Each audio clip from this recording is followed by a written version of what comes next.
Hello Sycamores, it is Thursday the 30th of April, last day of April. Goodness me, that went quickly, didn't it? Today we're going to be thinking about accurate speech punctuation. There isn't a starter today, just I've listed the rules for following accurate speech punctuation, so I want you to really go over those and make sure you're using every single one. Use that as a checklist, and you could even tick it off as you have done your speech to make sure you've got every single one.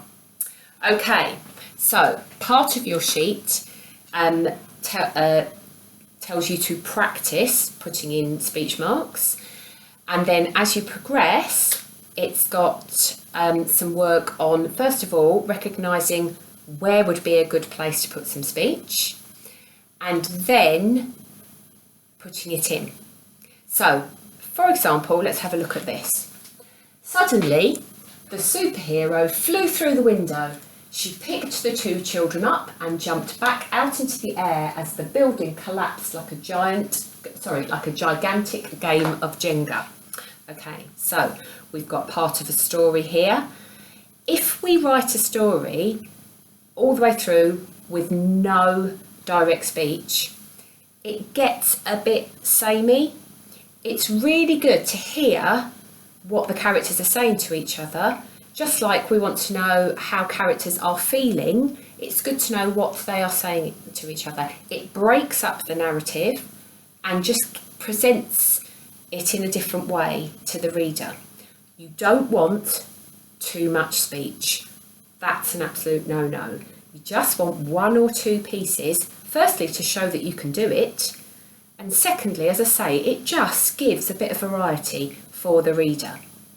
Okay, so when we look at this, there's a place where we could put in some speech. It's actually, this little bit of the story is only made up of 2 sentences, so it's kind of quite easy to see where some speech could go. But we've got, suddenly the superhero flew through the window. Then there's quite a jump in the plot. She picked up the 2 children. So she flies in, picks them up and jumps out again. We need to slow it down and put some speech in. So we're going to put some speech in here. When she gets in through the window, what would she say? Okay, so she would speak to the children. She's a superhero. They're very scared. The building's about to collapse. She would try to reassure them. She would tell them that everything's all right. She's there to save them. So we're going to put that into the story. So up there, we would put some speech. So our rules for speech are, let's just have a look. Our rules of speech are, we need to start a new line for a new speaker. So we would here, when we got to window, if we could carry on, we wouldn't, we'd start a new line. So we would say, the next rule is, I've started my new line, I open my inverted commas, or my 66 as we sometimes call it.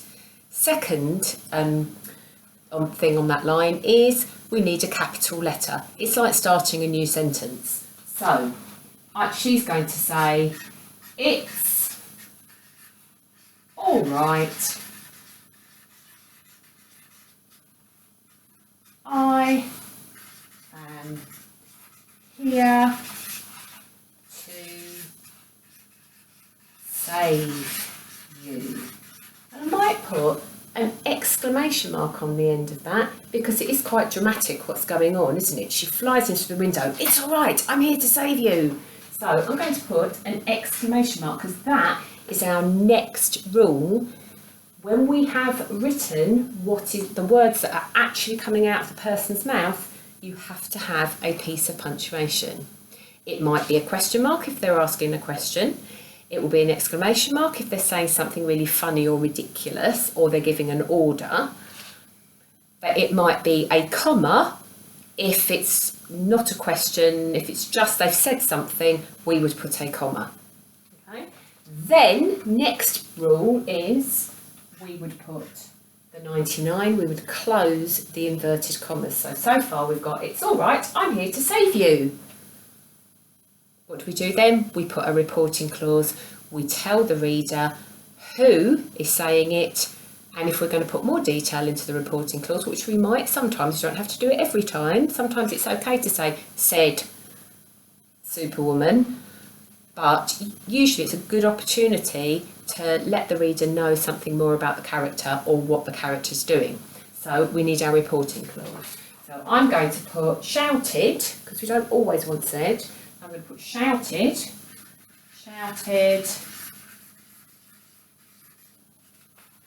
Superwoman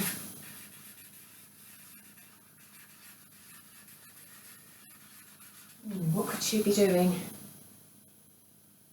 She picked the two children up and jumped. So we can't say shouted Superwoman as she picked the two children up, because we're being told that in the next sentence. So shouted Superwoman to the